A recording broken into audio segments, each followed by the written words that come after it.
right, welcome everybody, and welcome Alyssa. Once again, Jacob and I are thrilled to have Alyssa Cole with us tonight. Alyssa is a New York Times and USA Today bestselling author of romance, thrillers, and more. Her debut thriller, When No One Is Watching, was the winner of the 2021 Edgar Allan Poe Award for Best Paperback Original and the Strand Critics Award for Best Debut. Her Civil War set espionage romance, An Extraordinary Union, was the American Library Association's RUSA Best Romance for 2018, and her contemporary royal rom-com, A Princess in Theory, was one of the New York Times' 100 Notable Books of 2018. Her books have received critical acclaim from the New York Times, Library Journal, BuzzFeed, Kirkus, Booklist, Jezebel, Shondaland, Vulture, Book Riot, Entertainment Weekly, and many other outlets. When she's not working, Alyssa can usually be found watching anime or wrangling her pets. And please help me in welcoming Alyssa to tonight's event. Alyssa, I'm going to turn it over to you to do your reading in just a second. But before we get started on that, I have lived for like the last 30 years in Manhattan and the last 10 of those years in Brooklyn. So your novel is set in Brooklyn, and I have to say you nailed it. I mean, not just like the setting, but everything that's going on with gentrification. We'll get more into this in the questions, but I just wanted to tip my hat to you. Do you live in Brooklyn? I mean, you must know the city very well. I did live in Brooklyn. Right now, I live in Martinique, which is in the French Caribbean, and very different from living in Brooklyn. But I lived in Brooklyn for like basically after I graduated college, I moved to Brooklyn, and I grew up in New York and in Jersey City, which is like just across the river. Yeah. So yeah, I spent most of my life in that. I was born in the Bronx, and I spent most of my life in that region. So the book was actually very, it kind of just was like this. Well, I guess we can get into it when we talk about it more. But yeah, I did try to really, make it in a way a love letter to Brooklyn, as well as like, all the things that have been kind of scary that have been happening in Brooklyn. No, I can see the love letter part. Do you still consider yourself to be a New Yorker? I do. I haven't lived there for 8 years now, but I still consider myself one. Yeah, I think once you're a New Yorker, you're always a New Yorker. Yeah. All right, I'm going to turn it over to you, and once you're finished with your reading, Jacob will come back on. Okay, thank you so much, and I'm so glad to be here. Like thrilled and honored to be asked to participate. So this is my thriller, When No One Is Watching. It is a social thriller, a thriller that kind of tackles gentrification and the history of Black Americans, which is in many ways, it's a thriller with horror elements. And I'm going to read from the prologue. I'm just going to warn you now that there is a lot of cursing in the prologue.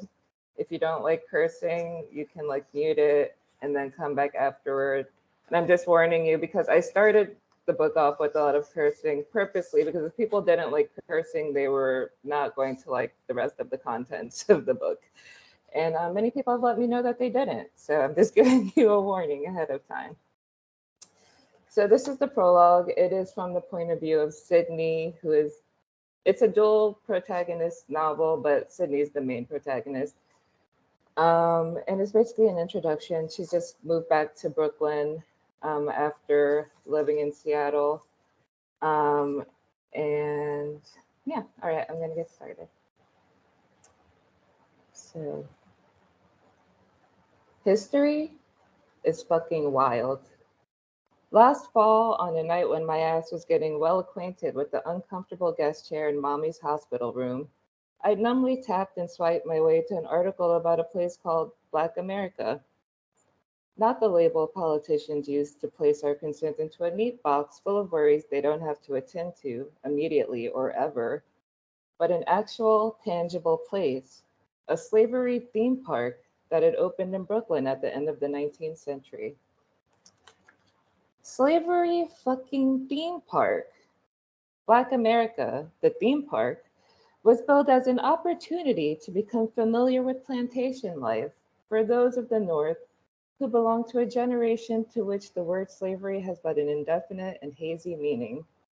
This was like 20 years after slavery ended.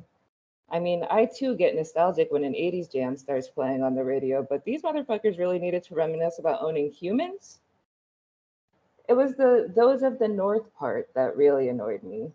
The North does not remember. In fact, the North has a super selective fucking memory, as if slavery was something that happened down there, even though there were enslaved Africans building, planting, and harvesting in colonial Brooklyn alongside the Dutch. People bury the parts of history they don't like, pave it over like African cemeteries beneath Manhattan skyscrapers. Nothing stays buried in this city, though. Anyway, Black America. White people came to Brooklyn to tour the faithfully recreated plantation. They sang along to Negro spirituals and took refreshment as they watched Black people, free Black people, pretend to be slaves. History. Wild. After I stumbled onto that article, Brooklyn history became a refuge for me. It blotted out thoughts of my failed marriage and the persistent sense memory of restraints chafing my wrists. It was something to focus on besides my mother's illness and the way everything was changing. Everything, no matter how much I wanted the world to stop spinning for just one goddamn minute. I decided to pay for one of those expensive historic Brooklyn brownstones tours.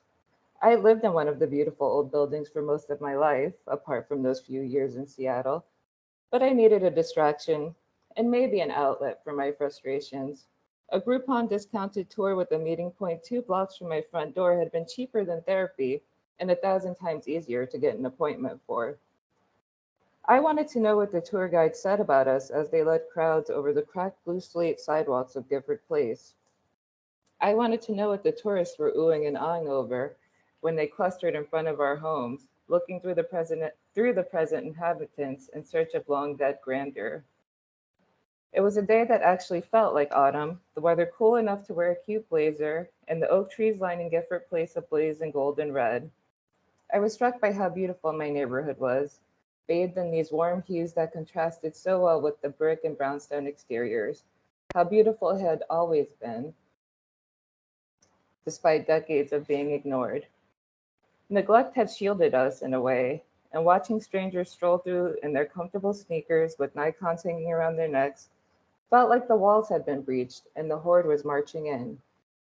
The tour guide, Zephyr, was pale with a brown bob and a British accent that gave her a sense of cheery authority, though it seemed like she just memorized some Wikipedia facts. She didn't know shit about my neighborhood, really, but she didn't need to. The tourists weren't there to hear about Mommy's community garden or the time someone left a snake and some tarot cards on Miss Candace's stoop when they thought she was talking shit about them.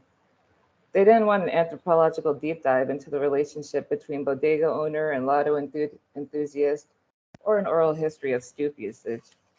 Supper was just fine for them. She pointed down the tree-lined street and asked us to imagine the Brooklyn of old. I stared at the spots where I'd skinned my knees rollerblading and got entangled up in double Dutch ropes. But Duffer meant old, cobblestone roads and horse-drawn carriages and homes owned by the elite old.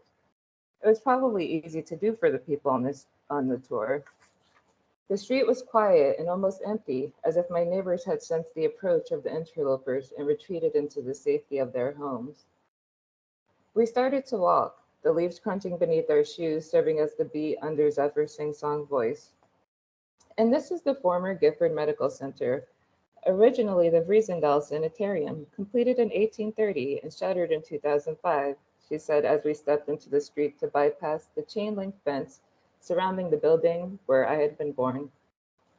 The architecture was still striking, even with the boarded-up windows, but I'd known it as Medical Center, the hospital where either incompetence or ghosts would fuck you up, so I wasn't impressed.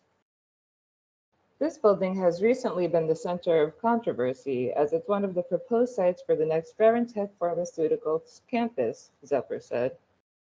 There have been protests by community activists who don't want the company here, despite the promise of hundreds of new jobs and a revitalization of the area.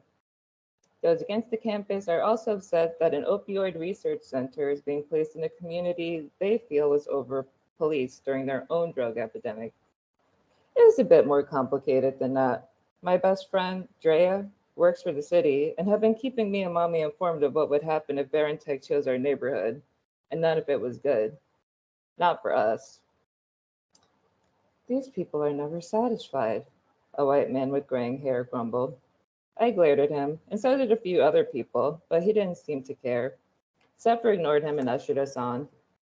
As we stopped in front of each brownstone, she carefully detailed the lives of the rich white people who lived there 100 years ago. What food they'd eaten, what kind of clothing they'd worn, the parties they'd thrown. That was all well and good, but as the tour pressed on, my frustration, anger at being erased from my own life in so many ways I lost count, pushed my hand up in the air like the teacher's bane I'd been long, long ago, before I learned curiosity killed the cat. Zephyr narrowed her gaze at me for just a second, perhaps sensing my petty intentions, before saying, yes? So the stuff about the Vanderhoosets is cool, but the woman who lives here now was the first Black female head of an engineering firm, I said peevishly. Oh, thanks for that tidbit. She waved the tour onward and I followed, smirking because annoying people with history they didn't want to acknowledge is kind of fun. We stopped in front of Mr. Joe's house and Zephyr talked about some architect named Frederick Langston. The current owner is a jazz musician who traveled all over the world, playing with some of the greats, I cut in. He gives music lessons to children now. That's cool. Who do you tour with? The question came from a tall, solidly built white guy with dirty blonde hair, a heavy brow, and ridiculous cheekbones. He asked quickly, as if purposely trying to get the question in before Zephyr could talk over me. His gaze was focused, and something about the way he waited intently for a response threw me off. His girlfriend, a short, high ponytailed Lululemon type, nudged him with her elbow. Theo, stop disrupting the tour, she chided, as if he'd just dropped his pants to his ankles instead of asking a question, then looked in my direction as if her words also applied to me. The I wish a motherfucker would simmered in my veins at the familiar condescension in her eyes. For a moment, ponytail Lululemon's face morphed into that of the nurse, who looked me dead in the eye and said my mother didn't need more pain meds, even as mommy writhed and wailed on the bed beside us. I appreciate the bonus information. It's quite helpful, Zephyr cut in, her tone showing she didn't appreciate it at all. But this tour is about historically important people. And this is a historically Black neighborhood, but none of the important people you've mentioned thus far have been. What does that mean? Her face flushed, but she hit me with a customer service smile. Look, miss, I'm just doing my job. If you have a problem with this tour, you can send suggestions to the organizers. Or maybe you should, I don't know, start your own. Okay. And that's it. Awesome. Thank you so much for sharing that with us, Alyssa. The prologue is great because it does just a wonderful job of framing many of the social issues that are kind of thematically explored throughout this novel. Social issues like gentrification, which Paul had mentioned earlier on, racism, police brutality, the drug crisis, even this thing that I believe it actually happened in New York, where a pharmaceutical company bought an area in an urban area, correct, and tried to build this giant hospital or something like that. Well, there's been all kinds of stuff, but this was partially based on Amazon trying to build their headquarters or their campus in Queens. But there have been all kinds of different things, and corporations taking over small neighborhoods, basically. So perhaps an evil of another name. Yeah. Right? So there are many of those types of things that happen in this novel. I mean, there's also the ever-expanding wage gap. Those are just a few to name off the top of my head. There's also a lot of points in the novel where you pull actual events from history, like this amusement park in Brooklyn that actually existed, and sounds horrible, obviously, by today's standards and stuff. in sense of like you're writing thrillers and everything, where do these social issues and history add to that genre? Are they something that deserve more attention within the genre? Um, what made you decide to write about them, I guess, as a thriller? Um, so I feel like this book was the culmination of several things. So even though it's my debut thriller, I've been writing romance novels since 20, well, the first one was published in 2014.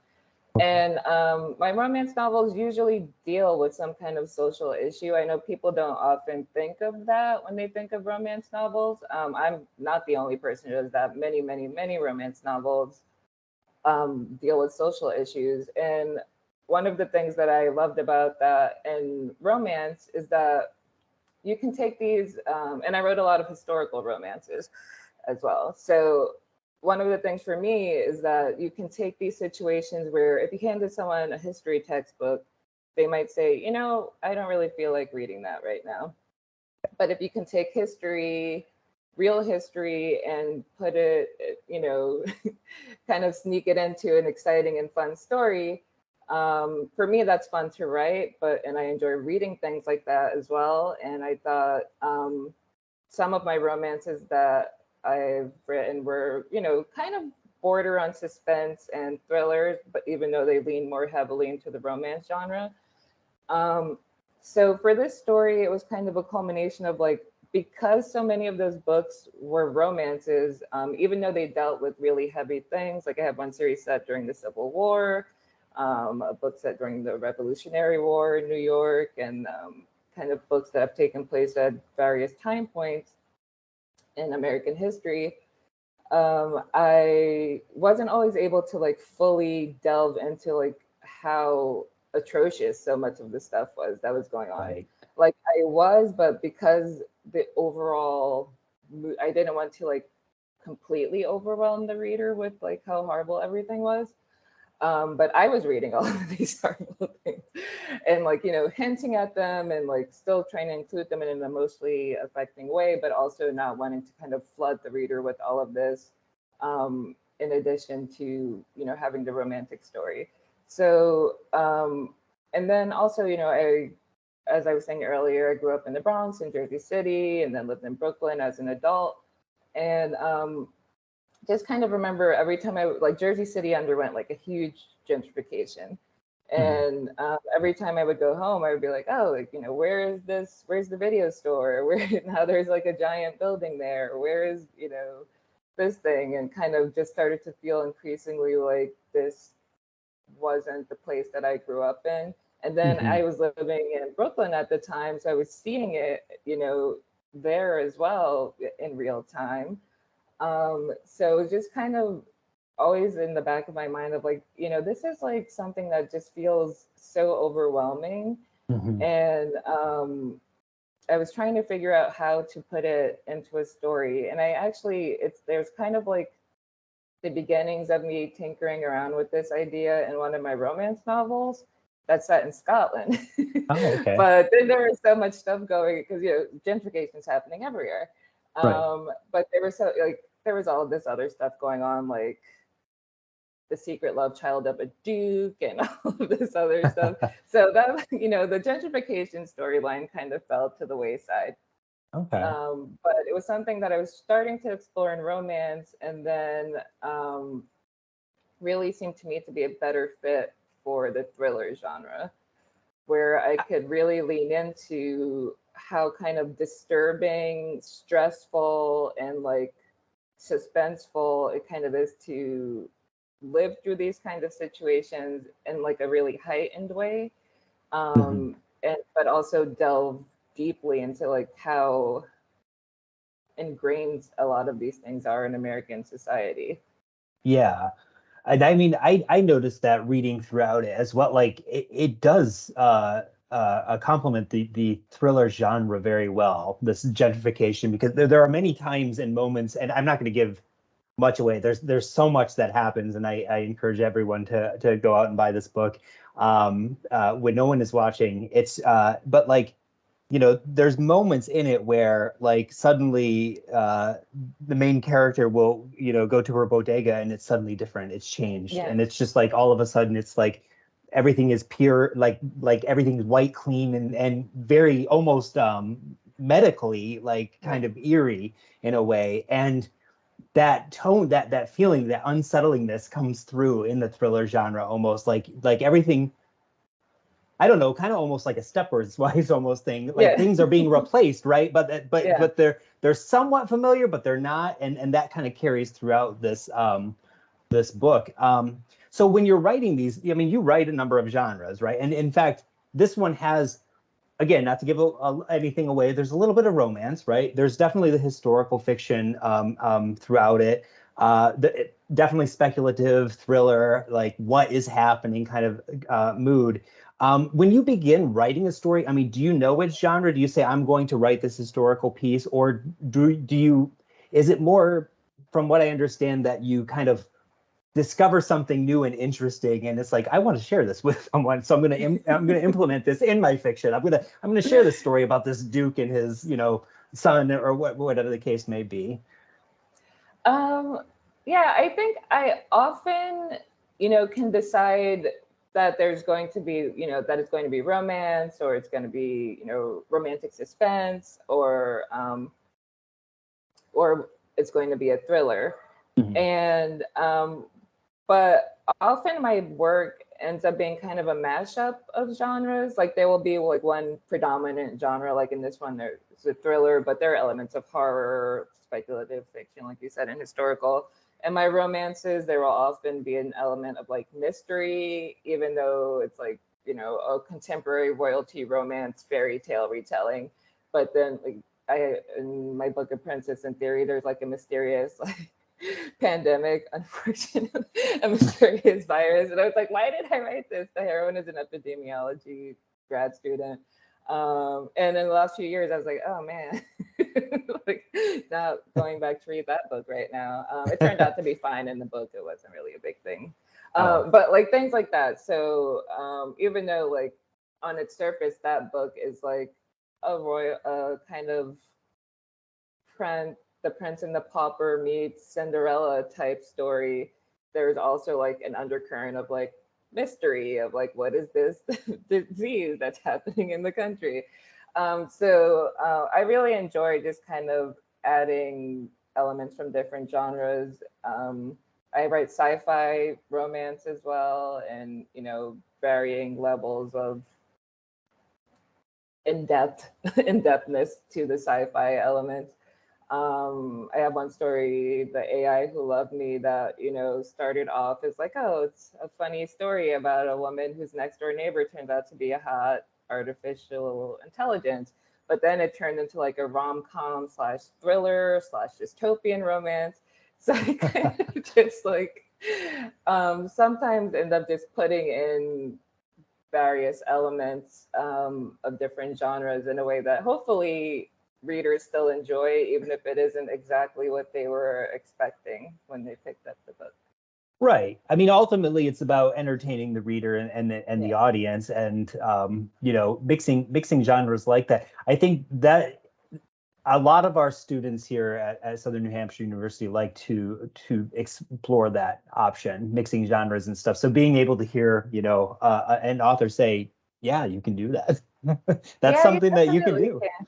Yeah, And it's one of those things that when I first started, and in romance, people often have more than one pen name. So people will be like, oh, you have like a contemporary and you have like a sci-fi series, and you should have a different pen name. And I was like, no, I can barely manage, having everything under one name. I'm not going to be creating a pen name for every thing that I want to do, because I feel like the way I think about it is that readers, okay, first of all, readers will read you for your voice. They might pick you up for the genre that you're in if they like reading that genre. But if they like your voice, they will continue reading.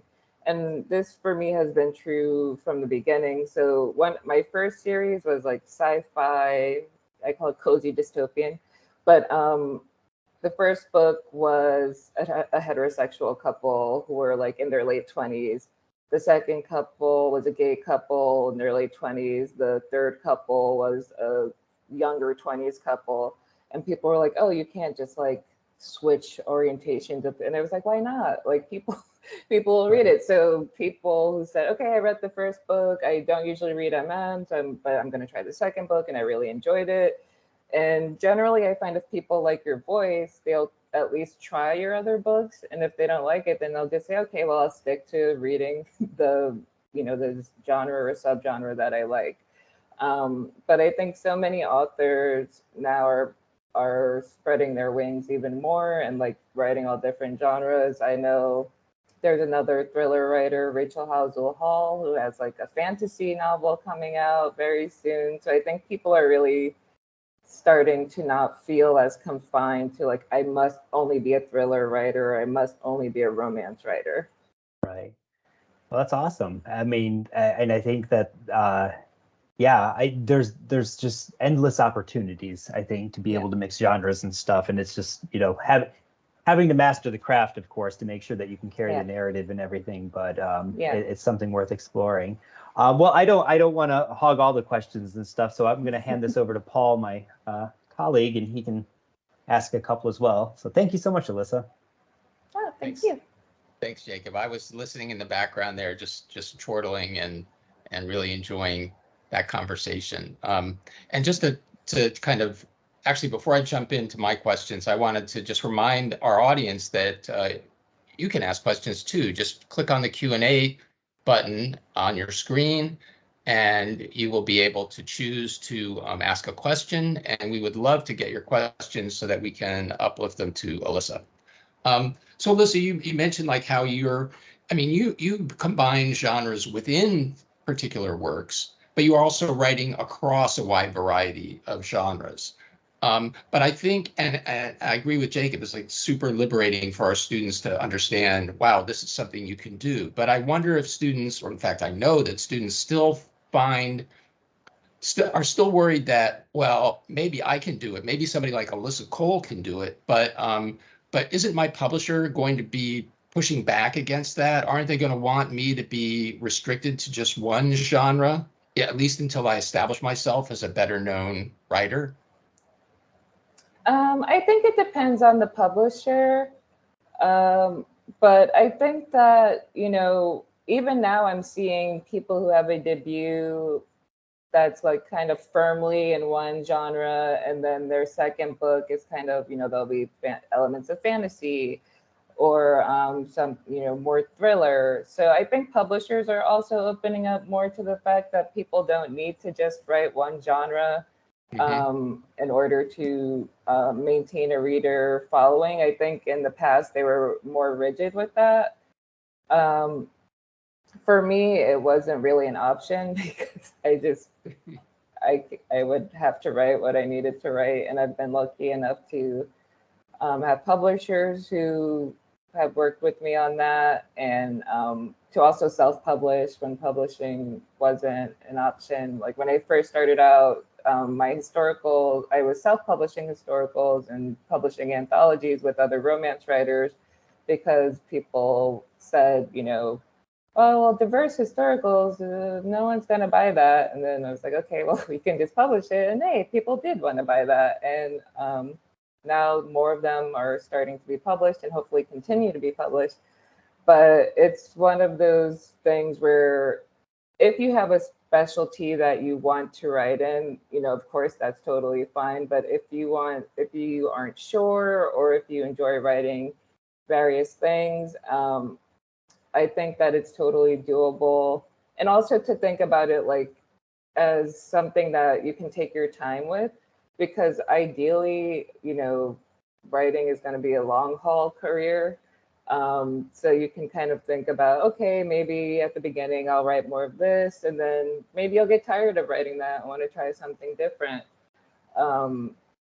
You shouldn't feel like you have to be stuck writing one thing for your entire career. Like you wouldn't stay in the same job for your entire career if you started getting bored from it. So, right. And like you said, if you establish your own distinctive voice as a writer, then your readers are going to follow you in whatever genre you're writing in, hopefully anyway. Yeah.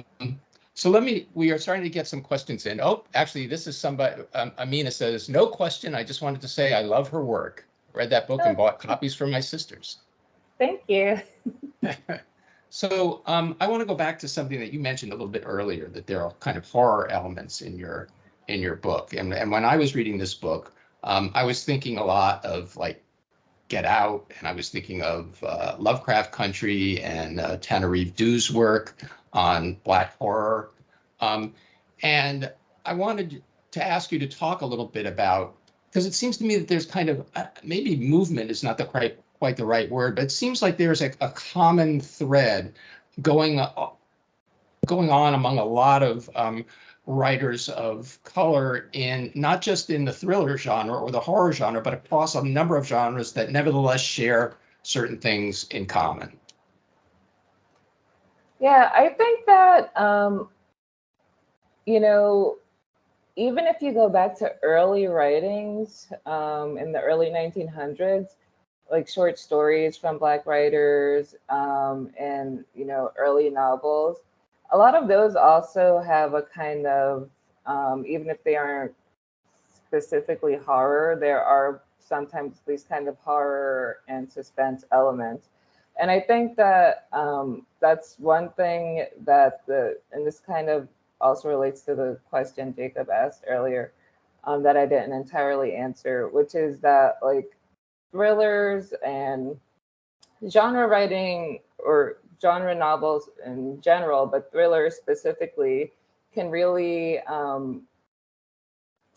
provide you with a way of exploring some of the things that within a community are like terrifying and like horrifying, but that might not always be widely known or like understood outside of the community. Like, for example, one of the things that was interesting to me is like sometimes I would see, like, I generally get good feedback from people about the book. If people don't like it, they generally don't tell me directly, which is fine with me, and I don't go reading reviews. So, you know, so, like I said earlier, people would like be upset about the cursing and stuff like that, but you know, that's whatever.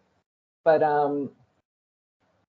generally there would be some people who'd be like, oh, it started off so slow and I didn't get, and then other people who were like, oh my God, I was so stressed out from the beginning of the book. And like, I think, you know, there are some things that are like, whether you have a personal understanding, whether that be because of your lived experience as a Black person, or like you living in Brooklyn and knowing what's going on, that you are picking up on the hints that are being put down. So for me, one of the interesting things when writing was like trying to have levels of understanding, like, okay, I'm going to put this here. Not everyone is going to understand, but the people who understand are going to be really freaked out by this small thing. And like, if they don't understand, maybe later on they will pick up on why that was, like in a traditional thriller, okay, you'll understand that that was a clue and not just a random thing that was there. But some people will immediately know. But I do think the format, the way suspense is built, and the way that there's also in a psychological thriller, this kind of like wondering if like the world is out to get you, and this kind of paranoia that in many communities is not paranoia. Well, that's just it is what you That's it's what you have to do. Yeah. That's what I was thinking as I read your book. Again and again, I kept thinking of that old saying, just because you're paranoid doesn't mean they're not out to get you. Exactly. And it's like a lot of the, like, and when writing this, it was also kind of weird because like some things I was like really trying to be fantastical about. And I was like, you know, even this is something that has happened. Like, you know, like even though it's a work of fiction, people will be like, oh, are you talking about this thing that happened? And I'm just like, oh man, like some of the stuff I thought I made up because it was so bad, but then people will be like, oh no, that's like this thing that happened in this town. So it's like so many of the things that kind of seemed, I think that some people, and I mean, people tag me in Instagram reviews, so I did see some things where people were like, this was unbelievable, or blah, blah, blah. And for me, it was like mostly interesting because this book came out in September of 2020, which was after the summer of 2020, which was, I called it like the worst marketing campaign for the book, which was basically so many of the things that happen in the book kind of exploding, that have always been happening in the US, but like really exploding on the news and into the mainstream where people couldn't really deny that it was happening. And so it was interesting for me to sometimes see people say like this, tag me like, this wasn't really a thriller, and I didn't really think that, like, I felt like exaggerated, and I'm like, but I can literally turn on the news and find like 3 things that happened in the book. So it's also a question of like whether people are open to receiving what's in, like, they don't have to like it, but whether they're open to receiving it. But I do think it's a good, of course, Jordan Peele, and Tananarive Due, and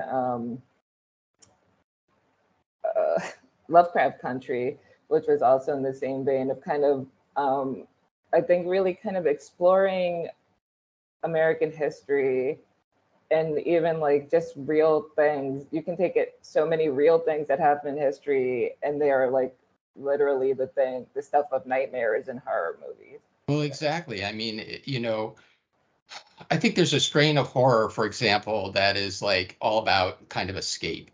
But then there's a kind of horror that is all about engagement with reality. And I mean, there are elements, especially of, American history as it relates to, minorities and Black people, and that is a horror story. I mean, there's just no way around it. It is literally a horror story. It's not a horror story as a metaphor. It literally is a horror story. And I think with works like this, that they can be a way of kind of, well, first of all, cathartic, a way of a form of catharsis in writing it, but also a way of kind of, horror movies, like romance, horror generally has an ending where the good guys win and the bad guys don't. So, and thrillers and mysteries as well. So kind of using that format of like, okay, we have this situation, but we can now kind of subvert it to explore these kind of things that don't often get spoken about, or that people don't want to talk about. They get spoken about, but that a lot of people don't want to talk about, or that kind of gets seen as, oh, well, that was in the past and it's not happening now. And as though, through the stories and the characters kind of exploring how these things have an impact, but also having the catharsis of showing that they can be, overcome. Like it's the G.K. Chesterton quote, fantasy doesn't exist to show that I forget it. And like Neil Gaiman rewrote it as well, but fantasy doesn't exist to show that monsters exist. It shows that they can be beaten. Right. And I mean, it also shows, I mean, books like yours show that, it brings to mind that famous Faulkner quote, the past isn't past. Past isn't dead. It's not even past. And I mean, you read about in your book that grotesque theme park, and you just think like, well, that's impossible. How could something like that ever happen? Or at least it would never happen today. And yet there are all these like, plantations throughout this country that are still more or less theme parks. I mean, it's just, I think it's so important to grapple with that in fiction, and I really admire you for doing that in a way that's honest and also total and accessible, because it's not a dry history. It's something that's going to suck people in and make them want to read. So I'm going to segue from that into a question that we have from an audience member, which is, how much of a book is pre-planned and how much develops as you write? It depends. It depends on the book. And also, so I used to be when I first started writing, I was a pantser, meaning I basically had an idea and then I would just write and see how it turned out, which often means you then have to go back and make, fix all of the continuity errors and stuff, which you have to do anyway, but you have to do it more. And then I started trying to be more organized, but trying to be more organized and plot everything didn't quite work for me. So I'm somewhere in between, like a scenester. I have like scenes that I know. Yeah, the planter. And I know certain scenes that I want to hit. I often know what I want the ending to be. And like I have ideas of certain scenes leading up to that. And I do try to like plot things out basically. But generally it changes when, when I'm writing. That's why I try not to outline too hard and like spend too much time on it, because even when I do, the story ends up changing as I'm writing, or the character reveals something that then changes the course of the story, or I come across some research that changes what is possible within the bounds of the story, or some interesting thing that I think would really work better than what I originally had planned. So I think that's just going to vary from person to person.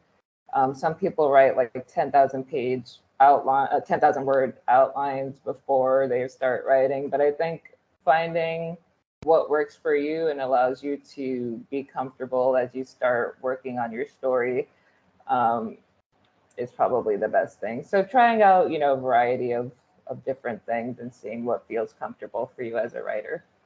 Mm-hmm. And knowing it might change as you go along. Thank you for that. I'm going to tag Jacob back in.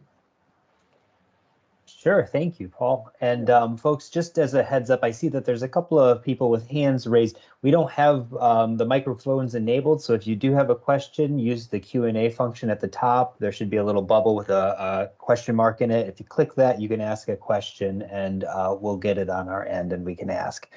Going back, actually, this might actually be a good segue from the question that was just asked, because I noticed several times, and this kind of goes back to the thriller aspect and stuff as well. I noticed elements of Get Out 2 where there's this simmering. There's plenty of fake outs, I should say, like in the book, where like you might think, oh my gosh, is this character dead? But then they're just sleeping or something like that. I don't think I'm giving too much away there. But there's plenty of fake outs where the reader expects that tension to escalate and just like capsize. But the story pulls it back quite often, waiting until that, the climax near the end of the book. How do you know how far to push a tense scene when you're writing it? Like when do you know to pull back to keep that reader like at the edge of their seat, but not, falling over into the narrative, I should say? I think this is actually a skill that I really learned in romance writing, because romance writing for me, or I mean, in general, so someone picks up the book, there's a couple, and the one thing they know about this couple is that they're going to be together at the end of the book. And you then have to spend the entire book making them doubt that there is going to be a happily ever after, even though they know there's going to be a happily ever after. They bought the book specifically because they want the happily ever after. So you kind of have to, like, similar to a mystery, you kind of have to learn like when to lay clues, when to kind of tease the reader, make them think something's going to happen, but no, not yet. So I think for that, it's really just kind of feeling it out as you go along. And, often in revisions, you go back and you're like, okay, no, that's too much right now. For me, a lot of it is by feel. Like I have to go back and reread, and then like I can just say, okay, this doesn't feel right. And I think one of the things that is helpful, or one of the reasons why I edit like that, or why I think about the story like that, is that I read a lot as a kid. I mean, and throughout my life, I've just read a lot, consumed a lot of, TV shows and movies. And I think this is something that's important to writers. If you can, I know everyone doesn't have that much time, but one of the reasons why I always suggest it as the first thing, like when I'm teaching a class or something, is like to just read, especially if you're going to write in a specific genre, is because generally there is there's this substructure, they're the bones of the genre that everyone builds their story on. And so they're the beats of the genre. And when you read enough, you start to internalize. It's like when you're watching a TV show and then suddenly something happens and you're like, wait, I know, why did that happen? And you get pissed off. You're like, that shouldn't have happened right now. And you don't know exactly, why it shouldn't have happened there, but you know that it's wrong and that you don't like it. So I think that through other people's stories, and this is not about like style or anything like that. It's literally about like, I think it's similar to when an artist is starting out and they, or kids use tracing paper first to trace over drawings that they like. And then eventually they can move on to drawing their own things, but they first kind of got the muscle memory by tracing on tracing paper. So I think that for me, obviously there's structure, and the other also, of course, learning the structure, reading books, taking courses, but then that allows you to then say, okay, this thing that feels off is because they didn't hit this plot point, they didn't have this revelation. And so when I'm reading, I have my outline. I can say, okay, did I hit like the first plot point? Maybe I need to add something else here because it doesn't feel like right, or this seems too much information at the beginning, and maybe I'll be able to figure out what's going on. So it's kind of like a constant. The way I write is like constantly revising, like, oh no, this needs to change, this needs to change, this needs to change, which is also why outlining doesn't always work. Okay. So it's kind of a combination of multiple factors, like knowing the ending or knowing where you're eventually going to go, like you were saying with romance, is important because you know where kind of the end of the road is, but getting to that end of the road is going to have a lot of different, pathways that you might have to re-explore and go along as you write the outline and stuff and re-explore it. That sounds like a great approach. And I'm curious how that kind of folded into this particular novel, because I noticed obviously the narrative includes 2 points of view, right? So you have Sydney, who's like the young Black woman who's returned to her mother's house at a time when you have this pharmaceutical company trying to take over the neighborhood. And then you have Theo, who I don't think his name was mentioned in the prologue, but he's the white man who's touring the Brownstones with Sydney as well. He's a white man from a poor, dysfunctional background. He moves into the neighborhood with his rich and, I don't think I'm giving too much away here, very racist girlfriend.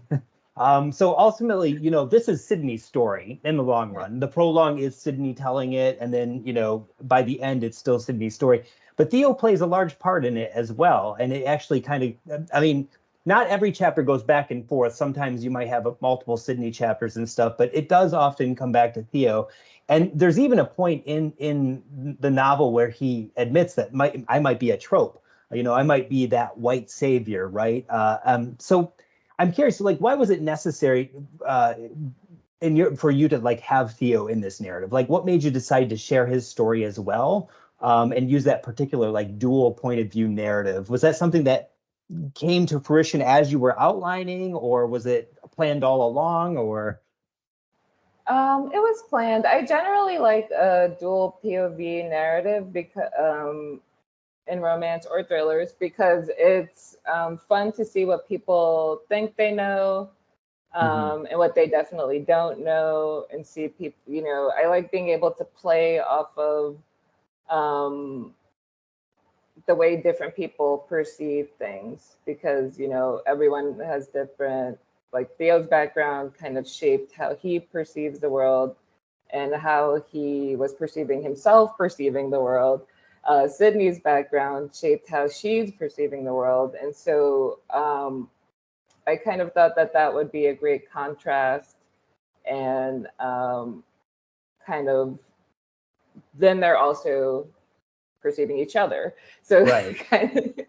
So I really enjoy just all of the ways you can kind of play around with that and create a more immersive experience for the reader because they're getting both of these points of view.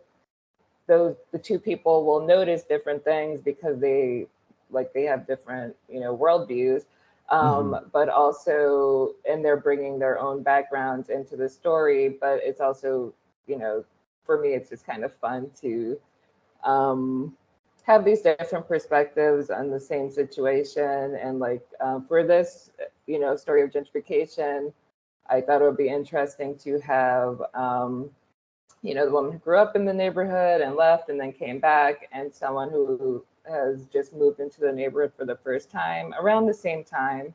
And they both are kind of getting a taste of the same things going on, but are perceiving them differently.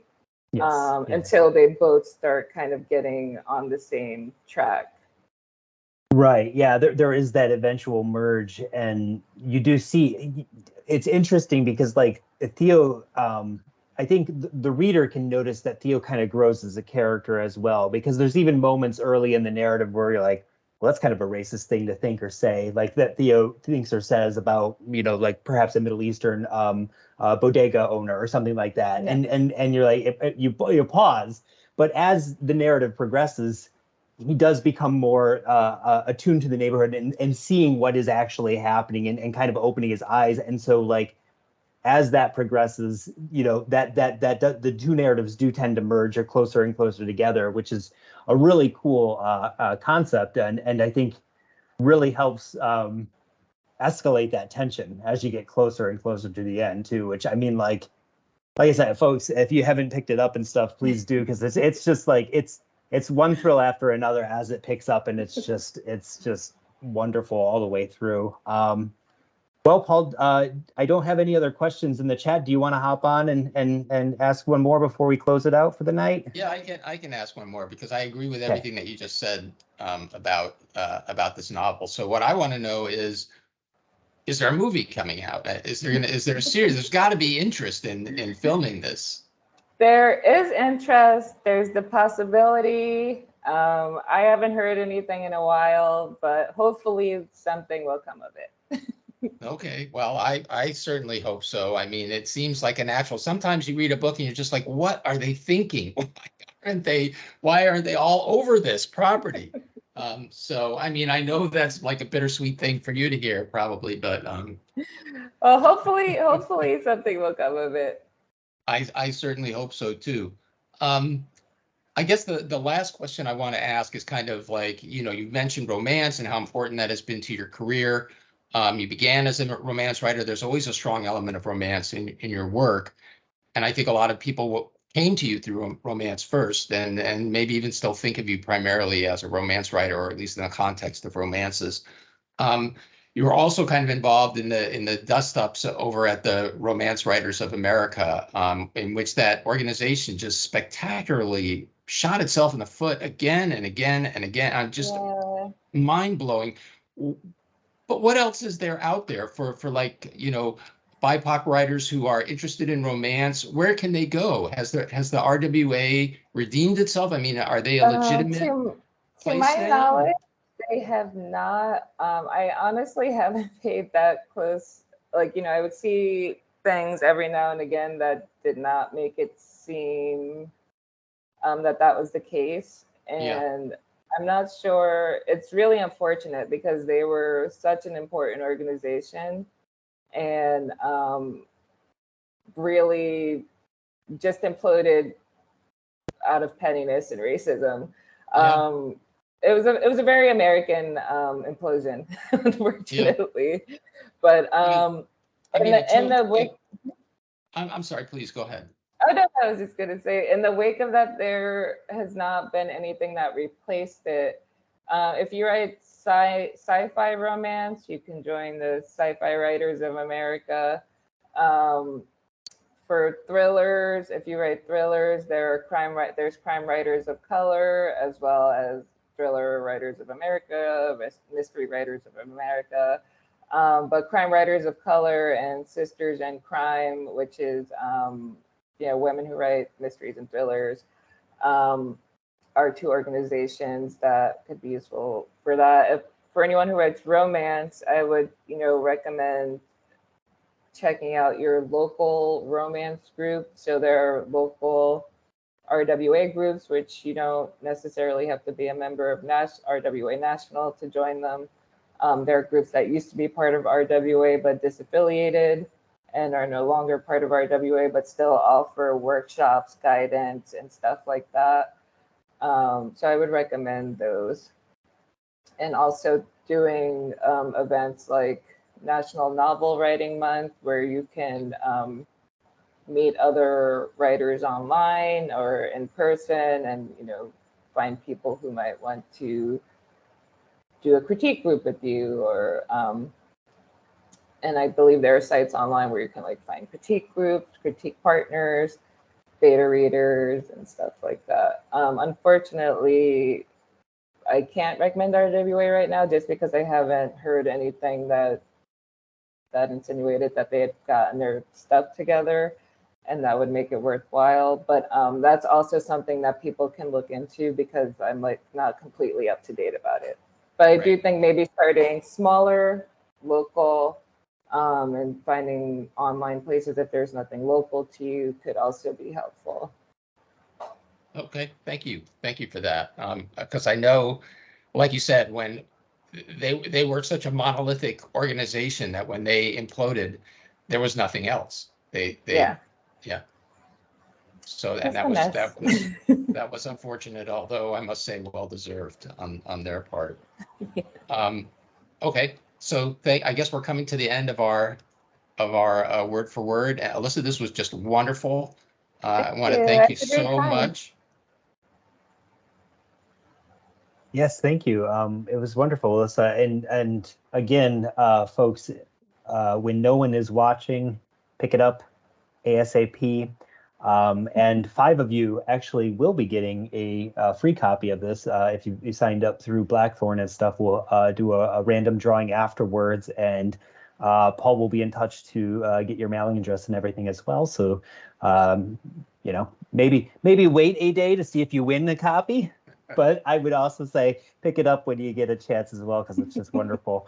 Alyssa can also be followed, and I put it in the Q&A as well on her website, alyssacole.com. You can also follow her on Twitter at AlyssaColeLit. So thank you again, Alyssa. It was just wonderful having you here. And we're so glad everyone was able to join us this evening.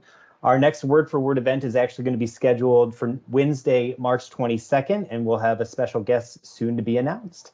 So with that, I hope everyone has a wonderful evening, and we'll talk soon. Thank you. Thank you, everyone. Thanks, Alyssa. Thanks, Take Alyssa. care. Bye. Bye.